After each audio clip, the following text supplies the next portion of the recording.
Vous connaîtrez la vérité et la vérité vous affranchira. Sainteté à l'Éternel. Voilà, donc soyez les bienvenus. C'est encore une joie pour moi d'être avec vous. Et dans cette nouvelle vidéo, nous allons parler de l'histoire de David. Nous allons voir le choix de David comme roi d'Israël par Dieu. Et nous allons également parler du combat de David contre Goliath. Voilà.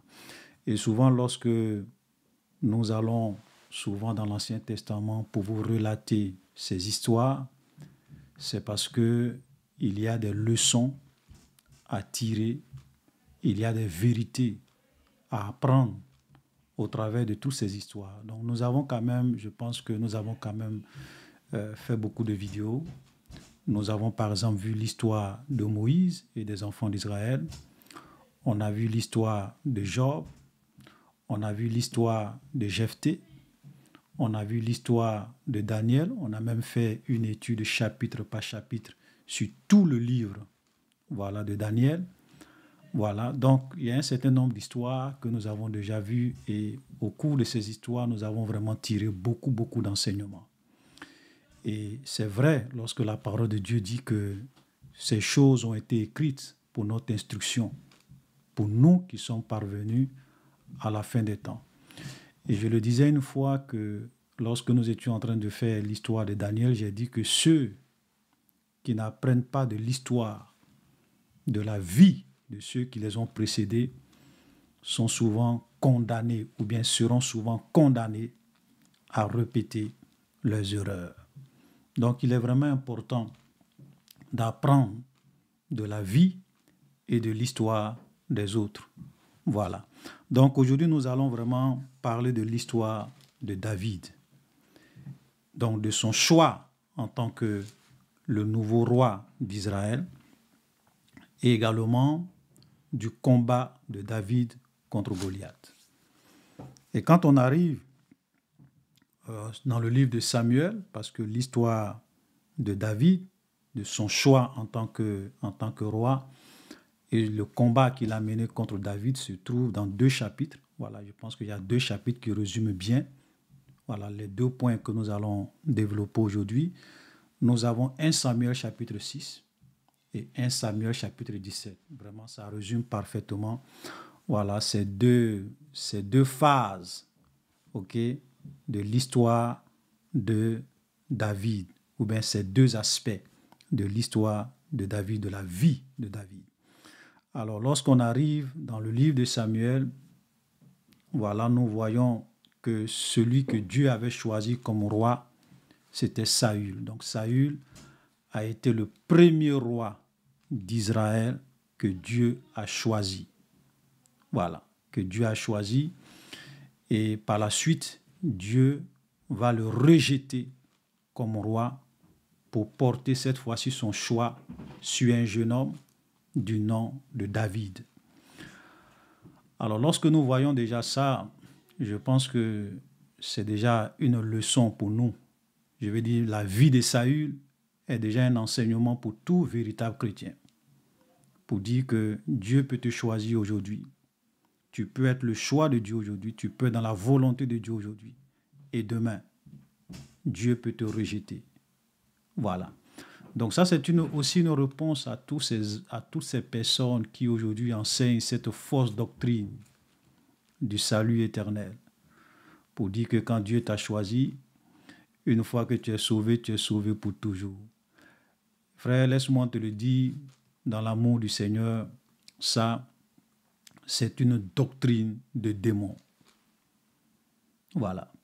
Saül, ce n'est pas quelqu'un d'autre qui l'a choisi, c'est Dieu lui-même qui a choisi Saül comme roi.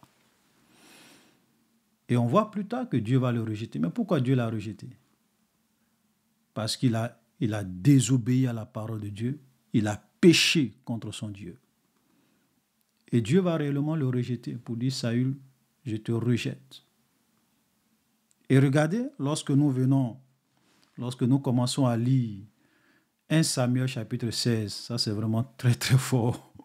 Regardez, l'Éternel dit à Samuel, « Quand cesseras-tu de pleurer sur Saül? Je l'ai rejeté afin qu'il ne règne plus sur Israël. » Vous comprenez?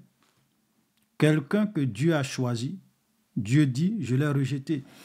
Et vous voyez, le prophète Samuel, c'était quelqu'un qui aimait beaucoup le roi Saül. Donc ça fait même que lorsqu'il a péché contre Dieu et que Dieu a dit, je le rejette, il ne sera plus roi, je le rejette. Mon esprit va se retirer de lui. Et quand l'esprit de Dieu s'est retiré de Saül, c'est un mauvais esprit, un démon qui est entré dans la vie de Saül. Imaginez, quelqu'un que Dieu avait choisi, quelqu'un qui avait l'onction de Dieu, quelqu'un qui a été le choix de Dieu. Mais à cause du péché, Dieu l'a rejeté. Et même le prophète Samuel intercédait pour lui. Le prophète Samuel pleurait pour lui. Et Dieu va lui dire, Samuel, arrête de pleurer pour Saül. Ma décision, elle est irrévocable. Je l'ai rejeté pour toujours. Waouh! C'est ce qu'il dit. L'Éternel dit à Samuel, quand cesseras-tu de pleurer sur Saül? Je l'ai rejeté afin qu'il ne règne plus sur Israël. C'est fini. Ma décision est irrévocable. Chers frères et sœurs, j'aimerais vous dire dans l'amour du Seigneur, craignons Dieu. Vous savez, la conception que souvent beaucoup de chrétiens ont de Dieu est une fausse conception. C'est vrai que Dieu est amour, je le dis souvent. Dieu est bon, Dieu est parfait, Dieu est compatissant. Mais si tu ne fais pas attention, et que tu franchis la ligne rouge, ça risque d'être un chemin de non-retour pour toi. Oui. Et Dieu est le même hier, aujourd'hui et éternellement. Faisons beaucoup attention, ne soyons pas du nombre des Saül, ne soyons pas du nombre des traîtres de l'alliance. Non. Ne croyons pas des doctrines mensongères, des doctrines de démons, des gens qui viennent nous dire oui, le salut est éternel. Donc, si le salut est éternel, ça veut dire que tu peux vivre comme tu veux, tu peux vivre dans l'adultère, dans la fornication, tu vas au ciel. Et vous savez, souvent, quand je dénonce ça, ils vont me dire, oui, tu sais, frère Olivier, quand on dit que le salut est éternel, cela ne veut pas dire que c'est pour encourager les gens à pécher.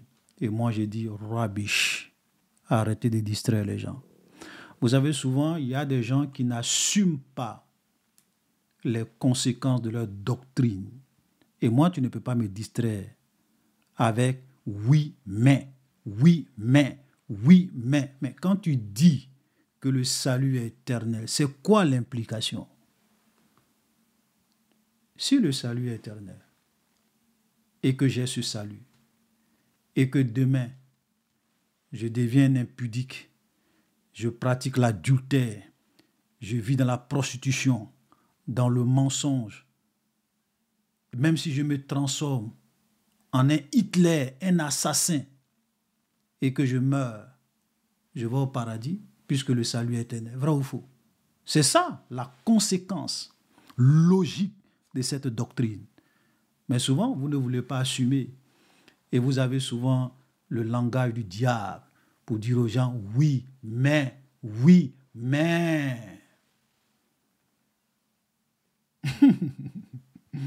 Moi, je ne me laisse pas distraire par ça. Alléluia. Voilà. Donc Dieu, ici, va dire au prophète Samuel, j'ai rejeté Saül afin qu'il ne règne plus sur Israël et dit, remplis ta corne et va, je t'enverrai chez Isaïe. Donc Isaïe, c'était le père de David, le Bathlémite, car j'ai vu parmi ses fils celui que je désire pour roi. Donc il dit, va dans la famille d'Isaïe. Il a des fils. Et parmi ses fils, mon choix s'est porté sur quelqu'un. que j'ai décidé de choisir comme le nouveau roi d'Israël en remplacement de Saül. Boy. Donc Samuel dit, comment irai-je? Saül l'apprendra, il me tuera. Oui, puisque Saül était roi. Si le monsieur il est roi, il a l'armée, il a tout. S'il apprend que tu allais oindre quelqu'un comme roi pour le remplacer, puisque Saül n'a plus la crainte de Dieu, il peut te tuer. Par jalousie. Pourquoi? C'est un peu comme une trahison. Voilà. OK? Un appel, je ne sais pas, à l'insurrection. Je dirais, même si c'était à notre époque, on va dire, mais ça c'est une tentative de coup d'État. Voilà, ok? Une tentative de coup d'État et on va te condamner pour ça. Donc c'est de ça que Samuel parle ici. L'Éternel dit, tu amèneras avec toi une génisse et tu diras, je viens pour offrir un sacrifice à l'Éternel. Donc Dieu lui a dit, ok, tu vas aller offrir un sacrifice, m'offrir un sacrifice, et quand tu vas partir, tu vas en profiter en même temps pour faire appel à Isaïe et ses enfants, et tu vas oindre celui que je vais te choisir comme roi. Tu inviteras Isaïe au sacrifice, je te ferai connaître ce que tu dois faire, et tu oindras pour moi celui que je te dirai. Donc Dieu a dit à Samuel, tu t'en vas. Ce n'est pas toi qui vas choisir. Quand ses fils vont venir, c'est moi, je vais te dire qui j'ai exactement choisi pour devenir roi d'Israël. Amen. Voilà. Samuel fit ce que l'Éternel avait dit et il alla à Bethléem. Les anciens de la ville accoururent effrayés au-devant de lui et dit, ton arrivée annonce-t-elle quelque chose d'heureux? Alors, est-ce que tu es venu pour nous annoncer une bonne nouvelle? Voilà, parce que Samuel, c'était quand même un grand prophète. Donc, quand il vient dans une ville comme ça, eh bien, les anciens de la ville se posent des questions. Mais qu'est-ce qui se passe pour que le prophète Samuel arrive vers nous? Est-ce que c'est pour annoncer une bonne nouvelle ou bien est-ce que c'est pour annoncer une mauvaise nouvelle de la part de l'Éternel? OK? Il répondit, oui, je suis venu pour offrir un sacrifice à l'Éternel. Sanctifiez-vous et venez avec moi au sacrifice. Il fit aussi sanctifier Isaïe et ses fils et il les invita au sacrifice. Lorsqu'il entrait, il se dit en voyant Eliab, certainement loin de l'Éternel, est ici devant moi. Donc, Isaïe, qui est le père de David, va réellement choisir ses fils. Il avait, je crois, 8 fils. Le dernier, c'était David. Et regardez ce qu'il fait. Il va choisir ses 7 enfants, ses 7 premiers fils, et il ne va même pas convier David à cette cérémonie. Et vous savez pourquoi? Parce que David était tellement jeune. C'était tellement un enfant que son père a dit, mais celui-là, bon, on parle de quelqu'un qu'on va choisir pour roi. Toi, tu es un enfant, tu es un gamin. Dieu ne peut pas te choisir comme roi. Allez, faut aller surveiller les troupeaux de ton père. Voilà, va surveiller les brebis. Moi et tes grands frères, on va aller voir Samuel. Voilà. Vous imaginez ça? Voilà. C'est-à-dire que tellement parce qu'il était très, très, très, très jeune, c'était un enfant. Donc, il n'a même pas été convié à cette réception organisée par le prophète Samuel.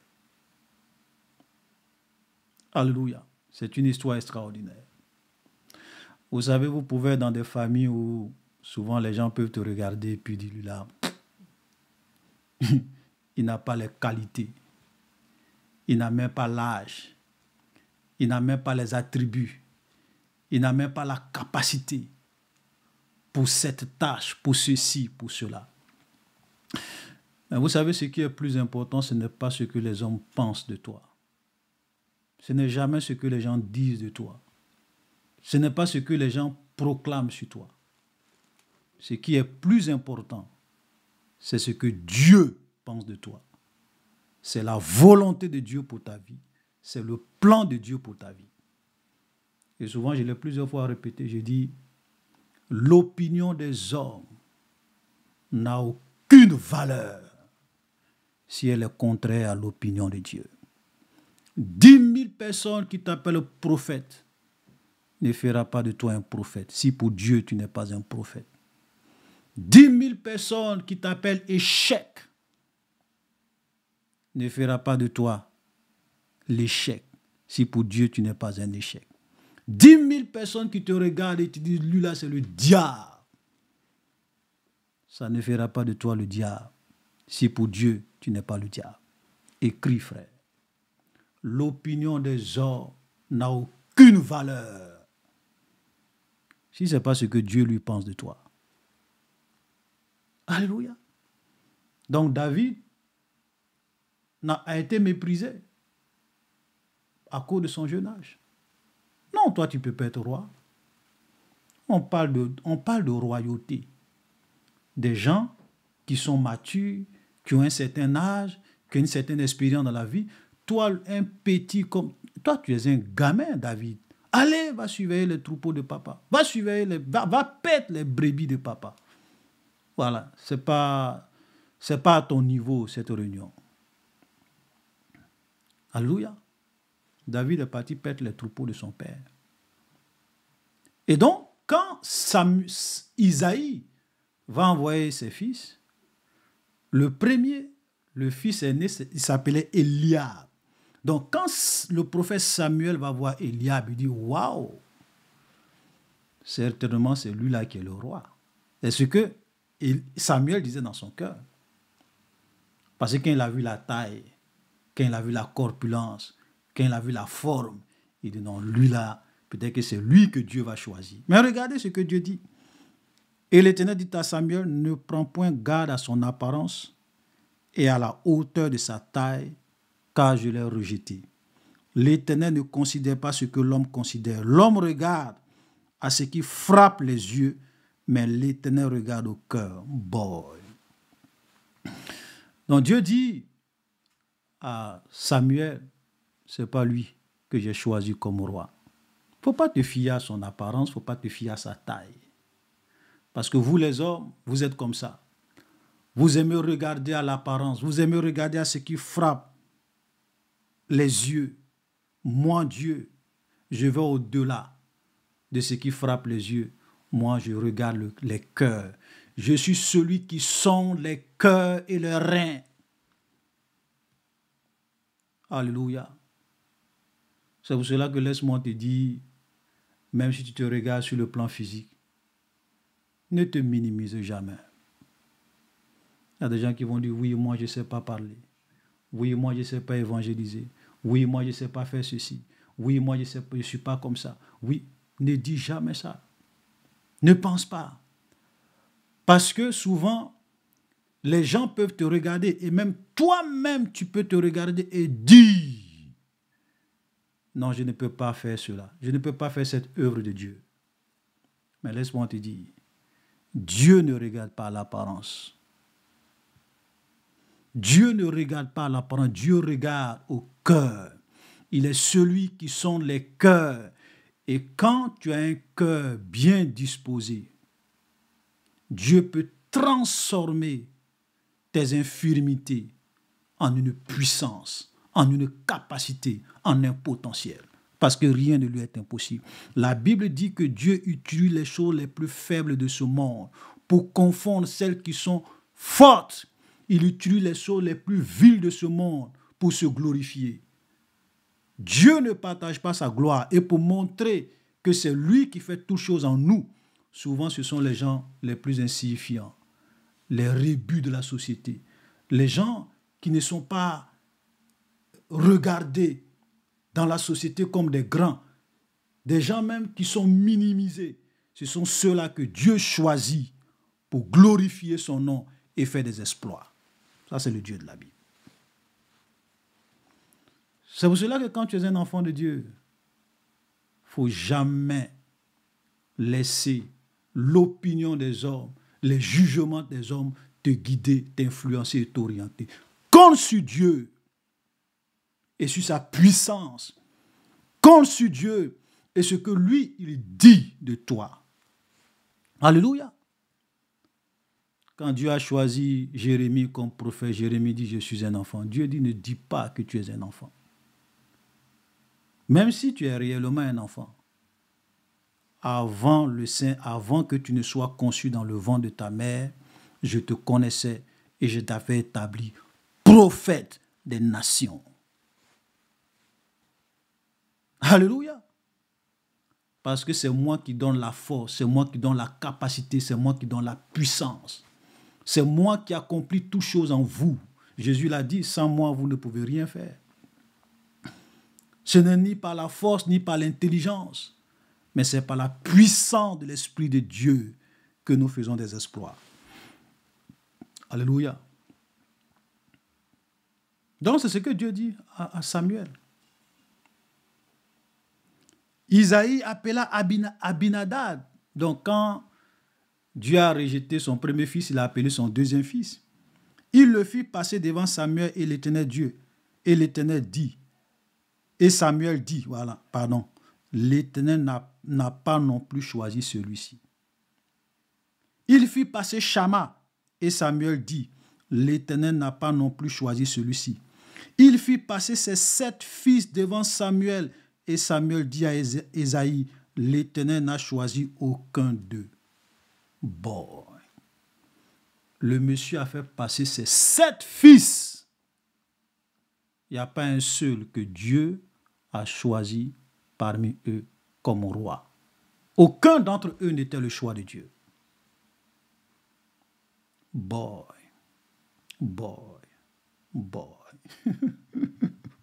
Alléluia.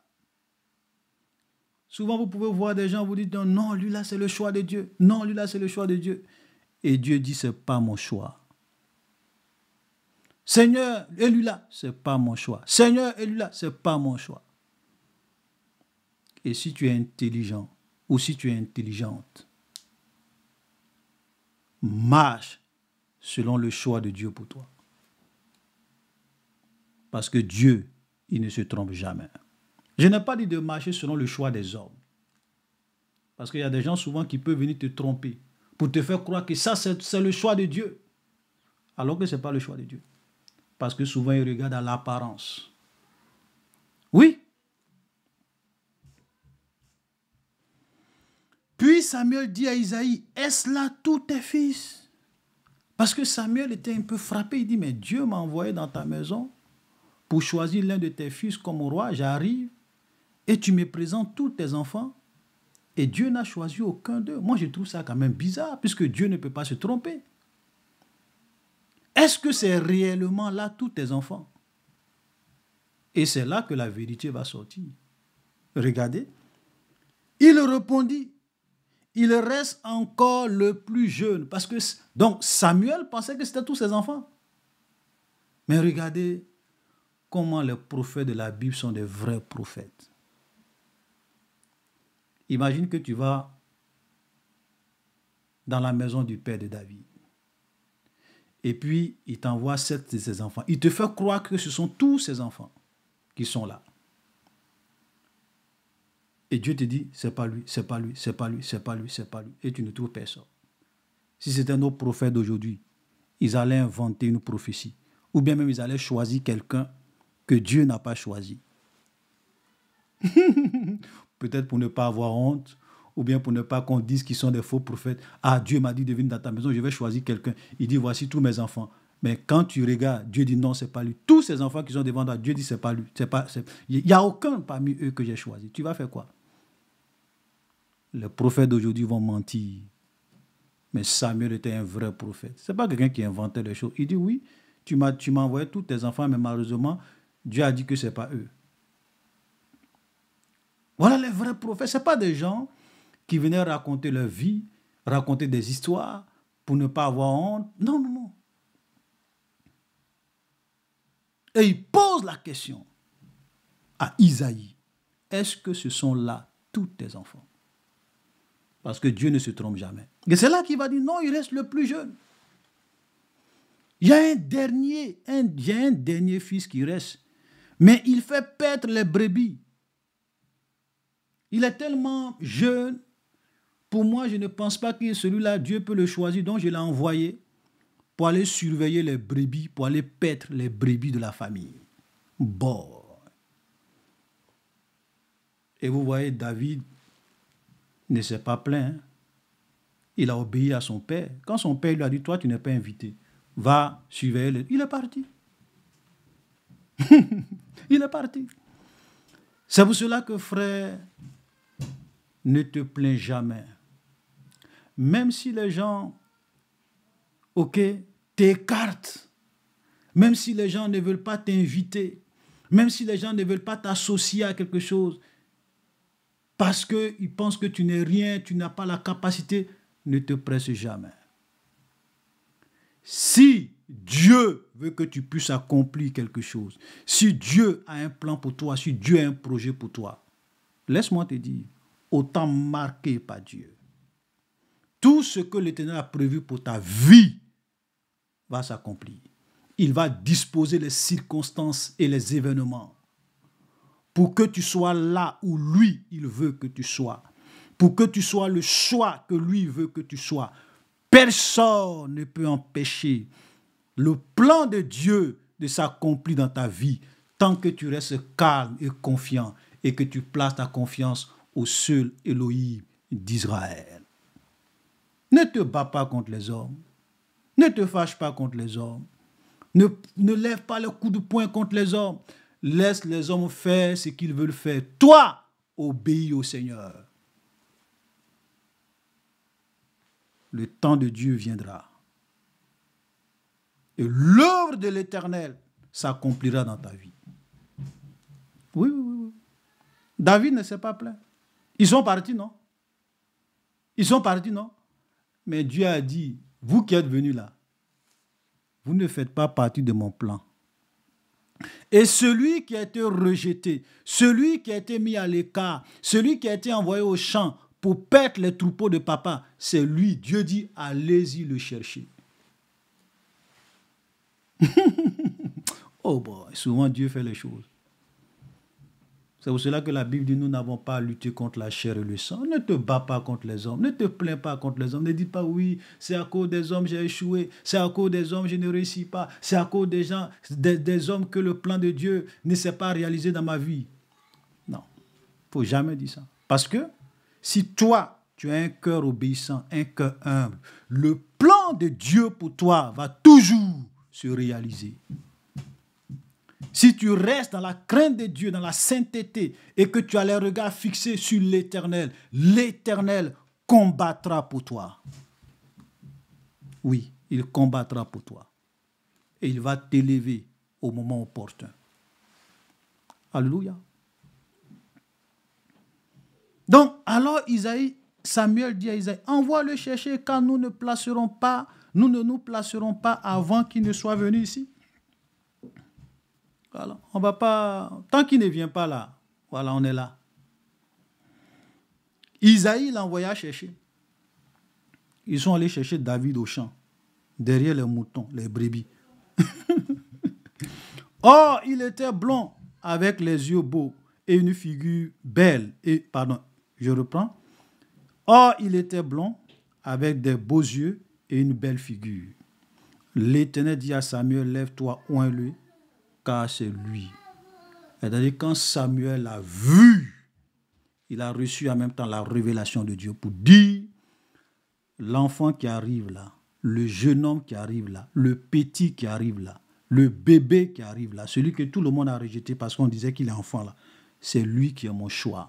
Lève-toi et oins-le comme roi. Boy. Nul ne peut empêcher l'œuvre de Dieu de s'accomplir dans ta vie si tu crains l'Éternel, si tu comptes sur l'Éternel. Nul, même le diable ne peut pas, même les démons ne peuvent pas, même les sorciers ne peuvent pas. Toutes choses concourent au bien de ceux qui aiment Dieu. Vous savez, quand David, il va le dire tout à l'heure, lorsque David était dans les troupes, en train de paître les troupeaux de son père pendant des années, dans l'obéissance, dans l'humilité. Dieu l'a formé pour être le roi d'Israël, pour être un guerrier, pour être un soldat. C'est là-bas qu'il tuait les lions, les ours qui venaient pour attaquer les brebis de son père. C'est là, derrière les brebis, que David s'est forgé un caractère de guerrier, un caractère de combattant. Il n'a pas peur et il va tuer Goliath. Vous comprenez? Très important. Et Dieu dit, ouin-le. C'est lui qui sera roi à la place de Saül. Saül prit la corne d'huile et éloignit au milieu de ses frères. Et quand David va recevoir l'onction, parce que l'huile dans l'Ancien Testament, et ça c'est ce que beaucoup de personnes ne comprennent pas, ils confondent tout. Aujourd'hui, on fait des onctions d'huile, du trash. Ok, c'est du trash. Parce que dans l'Ancien, l'huile, c'était l'image du Saint-Esprit dans l'Ancien Testament. Donc, quand on oignait les gens d'huile, c'est un peu comme si ils recevaient l'approbation de Dieu, l'Esprit de Dieu. Et on dit l'Esprit de Dieu saisit David. Et à partir de ce jour et dans la suite. Alléluia. Ça veut dire que quand il a reçu l'onction, l'Esprit de Dieu est venu dans sa vie. Et l'Esprit de Dieu a saisi David. David n'est plus jamais devenu la même personne. Il était désormais guidé, conduit par Dieu et par la puissance de Dieu. Alléluia. Voilà David. Vous voyez comment il a été choisi comme roi. Un enfant. Un enfant. Dieu l'a choisi au milieu de tous ses frères qui avaient la taille, qui avaient la forme, qui avaient les capacités. Dieu dit, moi, mes choix ne sont pas les choix des hommes. Mes voix ne sont pas vos voix. Et mes pensées ne sont pas vos pensées. Vous vous regardez à l'apparence. Moi, je regarde au cœur. Je suis celui qui sonde les cœurs et les reins. Alléluia. Très important. Et donc, c'est à partir de là que David a été choisi désormais comme roi. Et tout le processus de David jusqu'à ce qu'il arrive à la royauté, c'était une formation accélérée. Parce que la vie ne sera pas facile pour lui. Il sera beaucoup combattu. C'est vrai que ce n'est pas l'objet d'aujourd'hui. Nous allons plus nous attarder un peu sur le combat de David et de Goliath. Donc, voici qu'à un moment donné, l'armée d'Israël va entrer en guerre contre l'armée des Philistins. Donc, deux armées qui vont aller s'affronter. Et parmi l'armée des Philistins, vous avez un monsieur qui s'appelait Goliath de Gath. Quelqu'un de très grand, de très robuste. Vous pourrez même lire tout le chapitre 17, je n'ai pas le temps, je vais lire juste quelques passages pour qu'on aille un peu vite. Il avait une taille, c'était un géant. Il était fort, puissant. C'est-à-dire que même quand tu le vois toi-même, tu as peur, tu es terrifié par son apparence. Parce qu'il n'était pas un homme, il n'avait pas une taille ordinaire, une forme ordinaire. Et c'était un grand guerrier. Et donc, Goliath va venir et va lancer un défi à toute l'armée d'Israël. Écoutez le défi de Goliath. Boy, frère, c'est pas du jeu. Écoutez le défi. 1 Samuel 17, à partir du verset 8. Le Philistin s'arrêta et s'adressa aux troupes d'Israël rangées en bataille et il leur cria. Donc ce Philistin-là, c'était Goliath. Pourquoi sortez-vous pour vous ranger en bataille? Ne suis-je pas le Philistin et n'êtes-vous pas des esclaves de Saül? Choisissez un homme qui descende contre moi.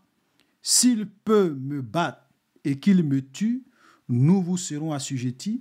Mais si je l'emporte sur lui et que je le tue, vous nous serez assujettis et vous nous servirez.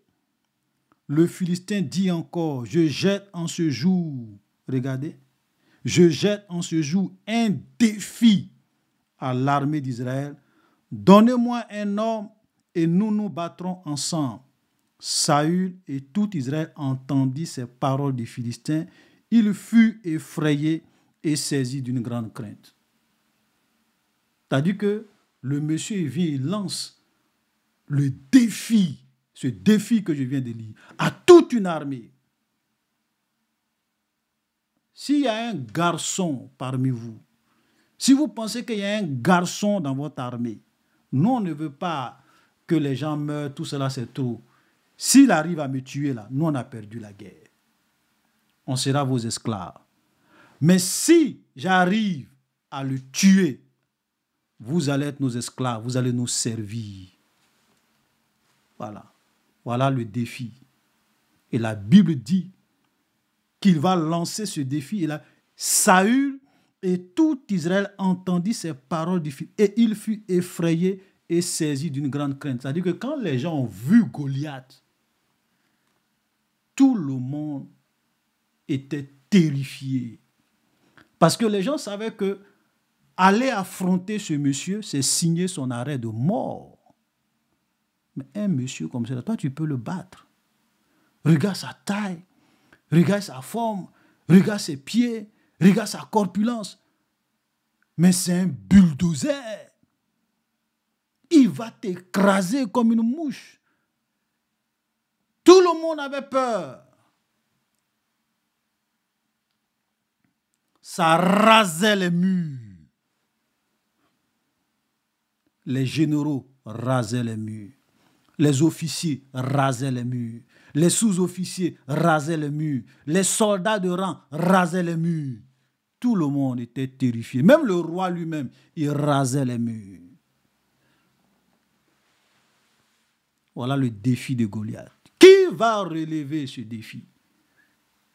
C'est là que David arrive sur le champ de bataille. Le petit David arrive sur le champ de bataille. Il était toujours encore jeune. Hein? Il était toujours encore jeune. Et la preuve, lorsque vous lisez le verset 42 du même chapitre, regardez. Le Philistin regarda et lorsqu'il aperçut David, il le méprisa, ne voyant en lui qu'un enfant. Ça veut dire que David était toujours un enfant, un bébé, entre guillemets. Quand Goliath le voit, il dit bon, il dit mais vous m'envoyez un enfant pour m'affronter. Foutaise. C'est là que cet enfant, David, arrive sur les champs de bataille. Son papa va l'envoyer sur les champs de bataille pour prendre les nouvelles de ses frères. 1 Samuel 17, à partir du verset 17. Isaïe dit à David, son fils, prends pour tes frères ce tépha de grains rôtis et ces 10 pains et cours au champ vers tes frères. Porte aussi ces 10 fromages au chef de leurs milliers. Tu verras si tes frères se portent bien et tu m'en donneras les nouvelles sûres. Il dit, ça fait longtemps, ils sont allés en guerre avec le roi Saül, je n'ai pas encore de leurs nouvelles. Donc, il faut partir pour que tu viennes réellement me rapporter les nouvelles sûres de tes frères qui sont allés en guerre. Donc, c'est dans ce sens-là que David arrive sur les champs de bataille, sous l'ordre de son père. Alléluia. David se leva de bon matin, il laissa les brebis à un gardien, prit sa charge et partit comme Isaïe le lui avait ordonné. Lorsqu'il arriva au camp, l'armée était en marche pour se ranger en bataille et poussait des cris de guerre. Il poussait des cris de guerre, mais personne n'osait aller affronter Goliath. N'est-ce pas? Oui. Israël et les Philistins se formaient en bataille, armée contre armée. David remit les objets qu'il portait entre les mains du gardien des bagages et courut vers les rangs de l'armée. Aussitôt, il demanda à ses frères comment ils se portaient. Donc, il est en train d'exécuter la mission de son père. Il arrive, il dépose les choses rapidement, il s'en va, prend rencontrer ses frères pour prendre de leurs nouvelles. Écoutez bien. Tandis qu'il parlait avec eux, voici le Philistin de Gad, nommé Goliath, s'avançant entre les deux armées hors des rangs des Philistins. Il tint les mêmes discours que précédemment et David les entendit. Cette fois-ci, Goliath, comme il avait l'habitude de faire de temps en temps, il venait lancer le défi. Et cette fois-ci, quand il arrive, il y a un petit garçon qui est là qui s'appelait David, qui a entendu le défi qu'il a lancé à toute l'armée d'Israël. Le petit David. À la vue de cet homme, tous ceux d'Israël s'enfuient devant lui et furent saisis d'une grande crainte. Comme je le disais, à chaque fois que Goliath venait, quand les gens le voyaient, ça rasait les murs. Tout le monde avait peur et personne ne pouvait réellement relever ce défi. Terrifié à la vue de Goliath de Gad. Chacun disait, avez-vous vu s'avancer cet homme? C'est pour jeter à Israël un défi qu'il s'est avancé. Si quelqu'un le tue, le roi le comblera de richesses, il lui donnera sa fille, il affranchira la maison de son père en Israël. C'est-à-dire que tellement que c'était un véritable problème, une difficulté, une honte. Le roi même dit vraiment, celui qui arrive à relever ce défi, à vraiment enlever cette honte-là sur nous, je vais le combler de richesses. Je vais lui donner ma fille. Vous savez, la fille d'un roi. Boy. Voilà. Donc, imaginez sa beauté. OK? Il affranchira la maison de son père. Imaginez la récompense que le roi dit. Voici ce que je ferai à l'homme qui va réellement tuer Goliath de Gad, qui va relever le défi. Et tout ça, David entendait tout ça.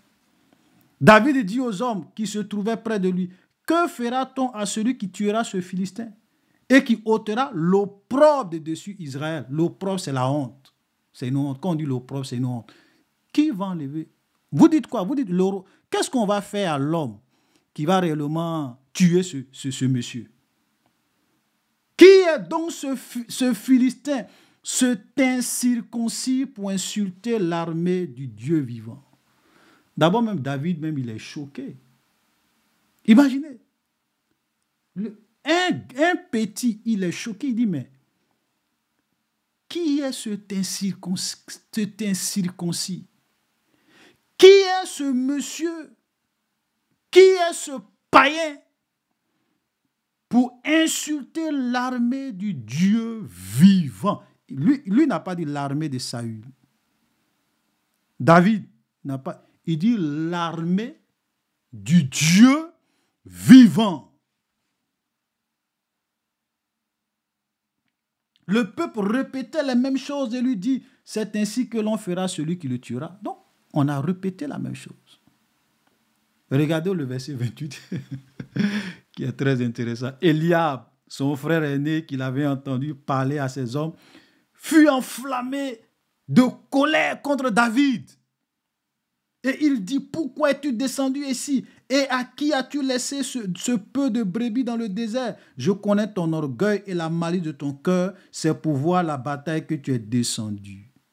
Il dit, toi là, je sais que je connais que tu es orgueilleux. Je connais ta malice. Tu as fait semblant. Toi là, tu as fait semblant. Tu as tout fait pour que papa t'envoie parce que tu voulais voir la bataille. Tu penses qu'ici là, c'est un jeu. Qu'est-ce que tu veux faire?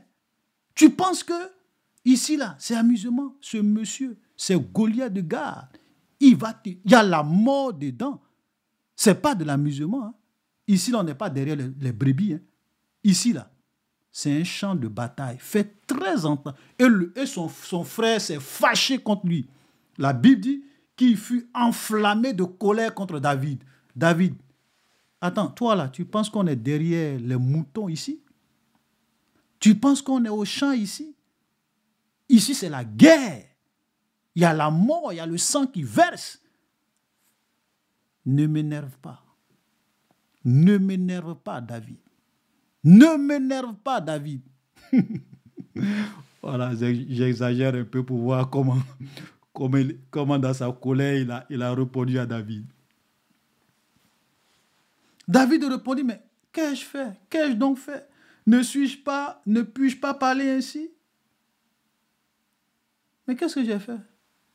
Et là, il se détourna de lui pour s'adresser aux autres et fit les mêmes questions. Le peuple lui répondit comme la première fois. Donc, il a ignoré son frère. Il s'est détourné de lui. Voilà. Voilà. On a lancé un défi. Mais moi aussi, j'ai le droit de relever le défi. Puisque vous êtes des peureux, vous ne voulez pas. Moi, si je pense que je suis apte à le faire, où est le problème? Est-ce qu'on a lancé le défi là? On a dit qu'il y a des catégories de personnes qui ne peuvent pas relever le défi. Est-ce que le roi a dit ça? On dit quiconque. Voilà. Si quelqu'un le tue, on dit si quelqu'un le tue. Celui qui pense qu'il a la capacité, le potentiel d'aller affronter Goliath, s'il le tue, mais laisse-moi faire mon choix. Même si je suis ton petit frère. Ici, là, on est sur le champ de bataille, on n'est pas à la maison. Tu n'es pas mon commandant en chef. Je ne suis pas enrôlé dans ton armée. Moi, je suis un citoyen libre. Voilà.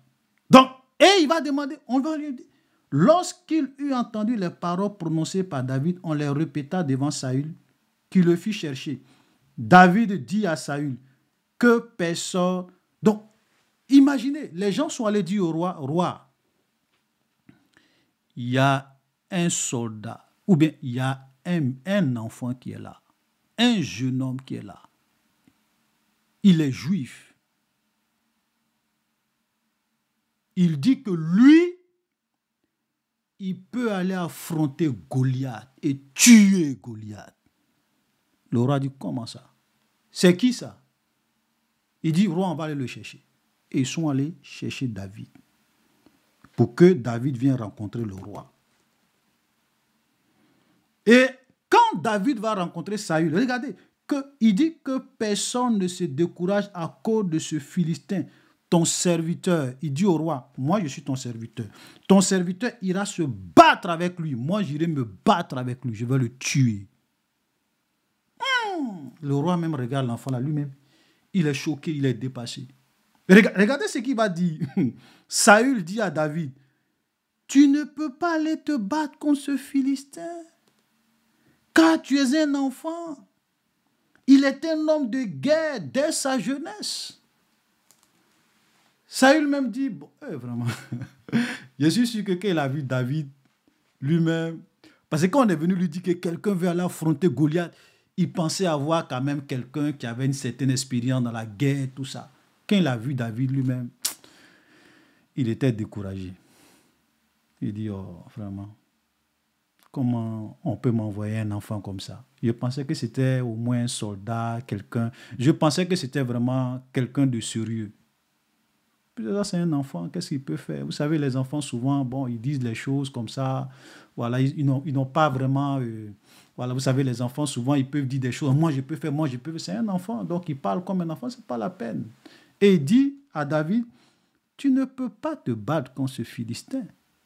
Tu es un enfant. Il est un homme de guerre dès sa jeunesse. Donc, le roi Saül va donner le CV, une partie du CV de Goliath à David. Il dit à David, voici le CV de Goliath. C'est un homme de guerre dès sa jeunesse. Ça veut dire que lui, là, il connaît l'art de la guerre. Il a l'expérience de la guerre. Il a mené plusieurs expéditions et plusieurs combats. C'est un guerrier depuis qu'il est enfant. David, ce n'est pas du jeu. Tu ne peux pas aller te battre contre cet enfant. Renonce. David dit, ok, roi, c'est vrai, avec tout le respect que je te dois, tu m'as donné le CV de Goliath. Tu m'as expliqué le CV de Goliath, son parcours, voilà, qui il est. Moi, tu ne me connais pas. Moi aussi, je vais te donner mon CV. Parce que bon, peut-être que comme tu ne me connais pas, c'est pour cela que tu dis que je ne peux pas me battre contre Goliath. Moi, David, je vais te dire qui je suis et je vais moi aussi te donner mon CV dans l'art de la guerre. Écoutez le CV de David. Écoutez le CV. le curriculum vitae de David, l'enfant. Et vous allez comprendre que cet enfant-là, ce n'est pas pour ne rien que Dieu disait que David est l'homme selon mon cœur. Écoutez, verset 34. On est toujours dans le 1 Samuel chapitre 17, verset 34. David dit à Saül, « Ton serviteur faisait paître les brebis de son père.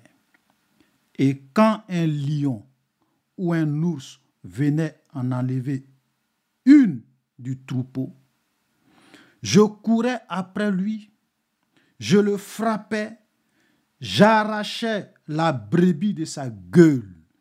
Et s'il se dressait contre moi, je le saisissais par la gorge, je le frappais et je le tuais. C'est ainsi que ton serviteur a terrassé le lion et l'ours. Il en sera du Philistin, de cet incirconcis, comme l'un d'eux, car il a insulté l'armée du Dieu vivant. » David dit encore, « L'Éternel qui m'a délivré de la griffe du lion, de la patte de l'ours, me délivrera aussi de la main de ce Philistin. » Et Saül dit à David, « Va et que l'Éternel soit avec toi. » Bon, ça veut dire que quand Saül a écouté le CV du petit David, lui-même il a été impressionné. Quand David lui a dressé son CV pour dire, « Roi, écoute mon CV. Écoute, moi le petit David. Quand j'étais derrière les troupeaux de mon père, quand j'étais en train de faire paître les brebis de mon père, il arrivait souvent qu'un lion ou un ours venait pour enlever une brebis du troupeau. Et moi, je courais après lui, je le frappais, je l'arrachais de la gueule du lion, j'arrachais la brebis de sa gueule. Et si le lion ou l'ours se fâche et veut m'attaquer, tu sais ce que je fais? Je le saisis par la gorge, je le frappais et je le tuais. Je suis un guerrier. Oui, moi David, je suis un guerrier.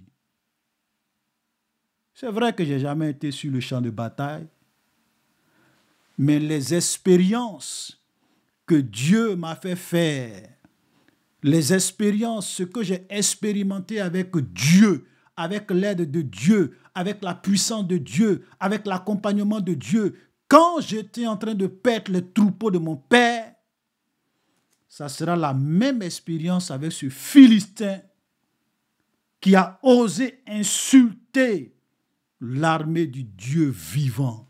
Je vais partir, je vais le tuer. Et laisse-moi te dire que l'Éternel qui m'a délivré de la griffe du lion, de la patte de l'ours, parce que c'est le combat que je menais, les exploits que je réalisais, ce n'était pas moi, c'était l'Esprit de Dieu, c'était la puissance de Dieu. C'était Dieu qui était avec moi, c'est grâce à Dieu que j'arrivais à faire ces exploits. De cette même manière, Dieu sera avec moi et il va me délivrer de la main de ce Philistin.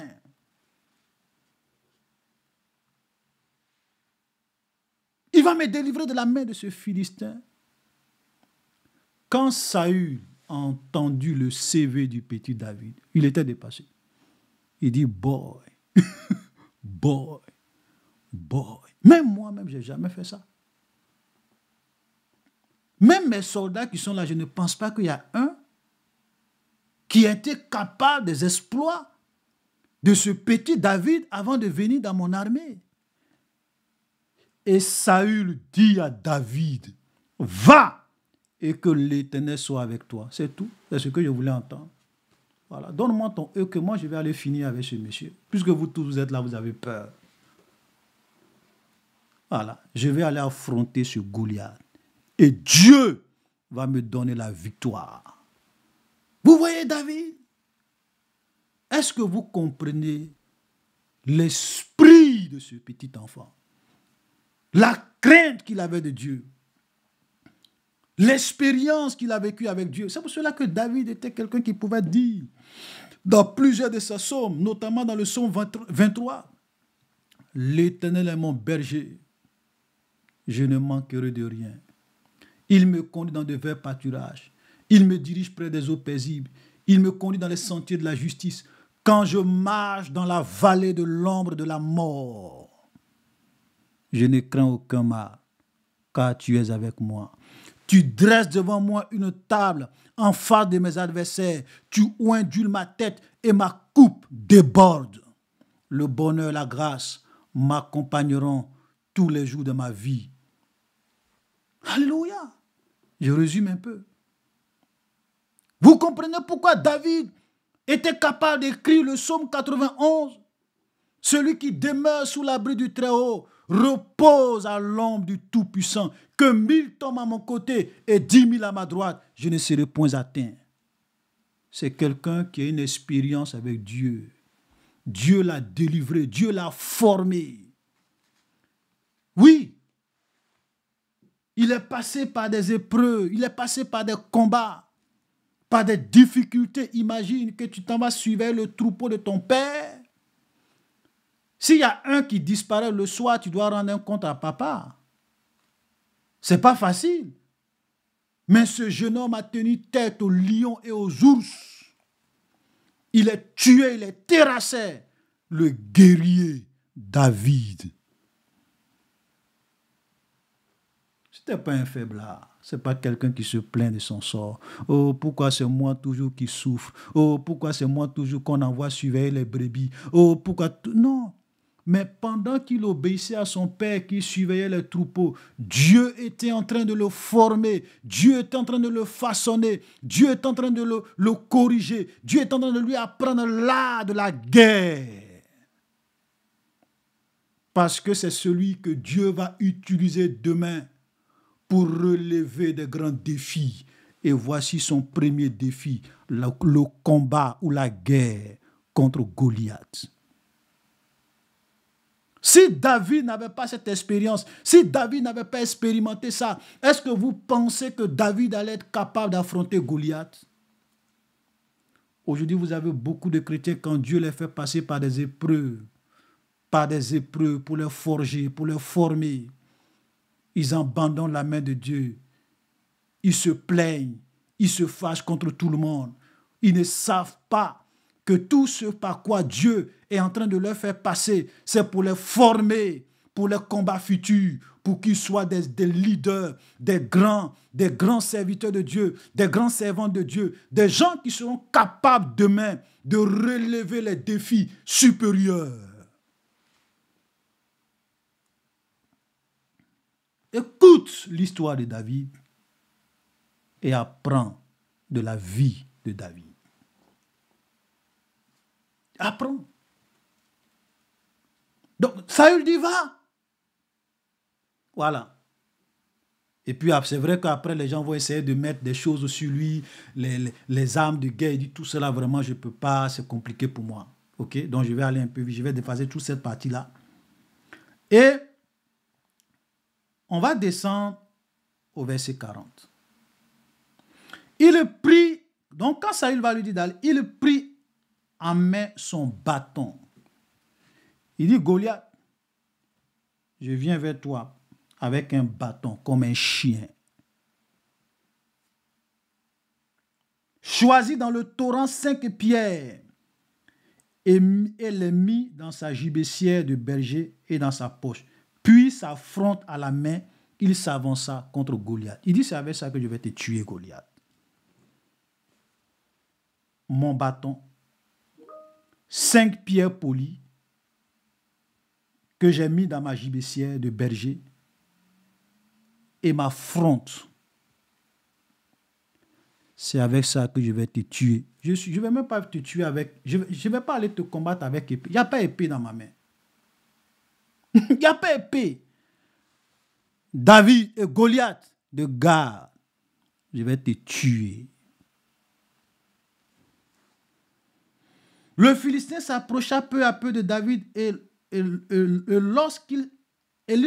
l'homme qui portait son bouclier marchait devant lui. Amen.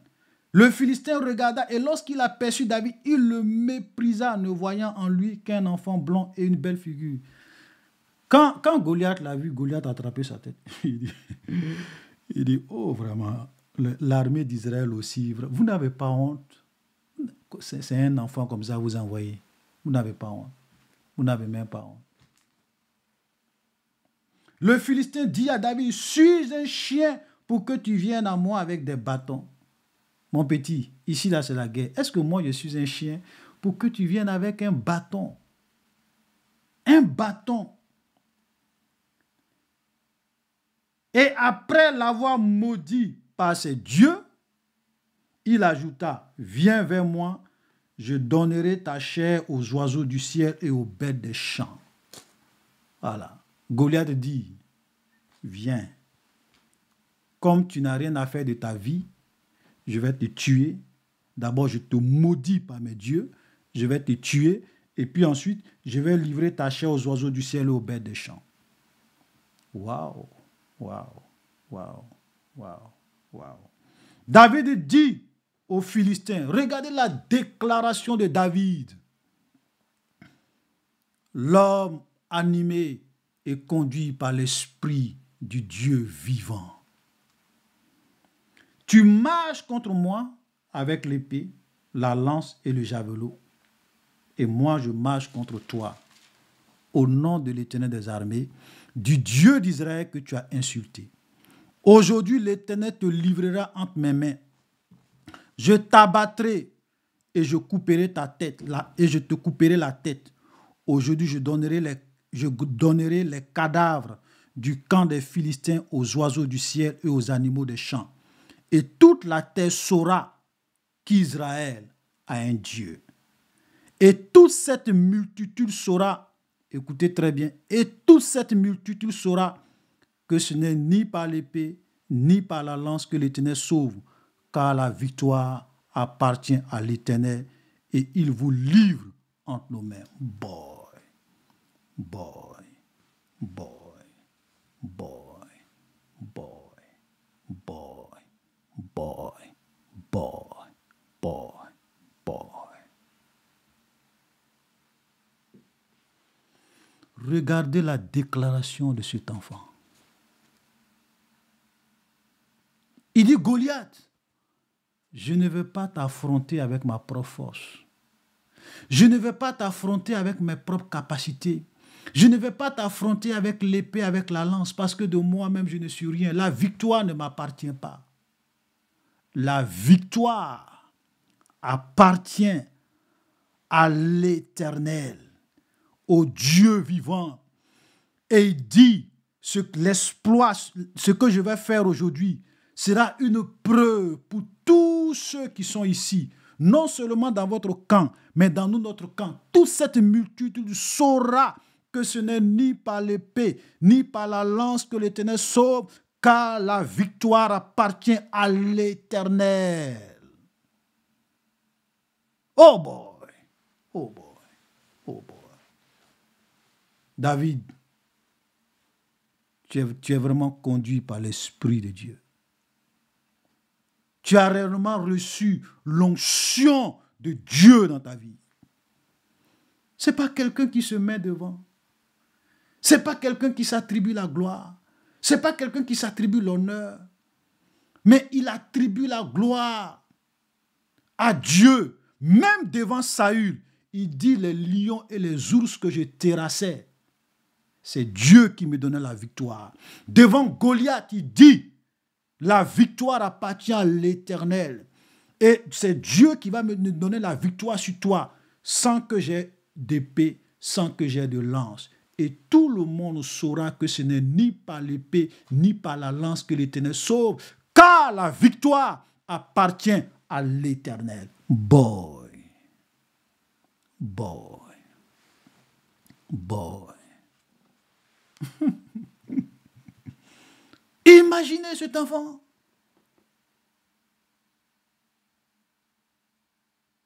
La victoire appartient à l'Éternel. Excusez-moi. La victoire appartient à l'Éternel. Vous savez, quand vous êtes quelqu'un qui donne la gloire à Dieu, quand vous donnez l'honneur à Dieu, quand vous mettez Dieu devant dans tout ce que vous faites, quand vous ne volez pas la gloire de Dieu comme cela se fait aujourd'hui, Dieu sera toujours de votre côté. Quand vous marchez dans l'humilité, dans la simplicité, et que vous craignez Dieu, et que vous ne vous attribuez pas la gloire, le succès, la réussite, Dieu sera de votre côté. Il combattra pour toi. Il sera avec toi. Voici le secret de David. L'Éternel était son berger. L'Éternel était son appui. L'Éternel était sa force. Sinon, David de lui-même, est-ce qu'il peut attaquer Goliath? Mais il était poussé par l'Esprit de Dieu. Il n'avait pas peur parce qu'il était animé par l'Esprit de Dieu. Aussitôt que le Philistin se mit en mouvement pour marcher au-devant de David, David courut sur le champ de bataille à la rencontre du Philistin. Il mit la main dans sa gibecière. Il prit une pierre, la lança avec sa fronde. Il frappa le Philistin au front et la pierre s'enfonça dans le front du Philistin qui tomba le visage contre terre. Un seul coup. Il n'a pas fait 2 fois, il n'a pas fait 3 fois. Une seule tentative. L'Esprit de Dieu a pris cette pierre que David a lancée de sa fronde et a dirigé cette pierre avec une puissance phénoménale, avec une énergie cinétique extraordinaire qui est venue, qui a frappé non seulement le front de Goliath, mais qui s'est enfoncé même dans son front. Parce que cette pierre était réellement guidée par une énergie cinétique de Dieu. Oui, oui, oui. Ce n'était pas un combat naturel. C'était le combat où Dieu lui-même était en action. Une seule tentative, Goliath est mort, il est tombé, mort. Et la Bible dit, ainsi, avec une fronde et une pierre, David fut plus fort que le Philistin. Il le terrassa, lui ôta la vie sans avoir à l'épée la main. C'est ce que David l'a dit. Tu as dit qu'il dit c'est avec ce bâton, cette fronde et ces pierres que je vais te tuer. Tu as dit que je viens contre toi comme un chien. Tu vas voir. C'est avec ça que je vais te tuer. Je n'ai pas d'épée, je n'ai pas de lance. Tu vas mourir. Bon. Quand Dieu est avec toi dans une œuvre, quand Dieu est avec toi dans quelque chose, quand Dieu t'accompagne et tu as l'approbation de Dieu, frère, laisse-moi te dire, même les choses anormales, tu peux les prendre et faire des exploits. Oui, oui. Même les choses anormales, tu vas les prendre et tu vas faire des exploits. David a fait l'exploit avec une pierre, avec une fronde, avec un bâton, avec une gibecière. Il n'avait ni épée, ni arme. Il a terrassé Goliath. Et la Bible dit, il courut, s'arrêta près du Philistin, se saisit de son épée, qu'il tira du fourreau, le tua et lui coupa la tête. Les Philistins, voyant que leur héros était mort, prirent la fuite. Oui, ils ont oublié de prendre la fuite. Parce que les gens, ils sont étonnés, ils disent, mais attends, si un petit gamin comme ça est capable de tuer Goliath, mais et celui qui n'est pas petit dans l'armée d'Israël, ils vont nous faire quoi? Le petit garçon là, il a tué notre champion. Le petit enfant, il a terrassé notre champion. En un seul coup, il a coupé sa tête. Maintenant, et ceux qui sont plus grands que lui là, ils vont nous faire quoi? Est-ce que nous on est plus forts que Goliath? Ils ont commencé à fuir. La peur a changé de camp. Ils se sont cherchés. Et c'est comme cela que David a relevé le défi de Goliath. Et l'armée d'Israël a remporté la victoire sur les Philistins en ce jour-là. Alléluia. Frère, laisse-moi te dire que le Dieu de David est le même aujourd'hui. Que le Dieu d'Abraham est le même aujourd'hui. Que le Dieu de Jacob est le même aujourd'hui. Que l'esprit qui animait David est le même aujourd'hui. Dieu n'a pas changé. Le Dieu de David existe toujours. Le Dieu des exploits existe toujours. Ceux qui le craignent et qui placent en lui leur confiance ne seront jamais déçus.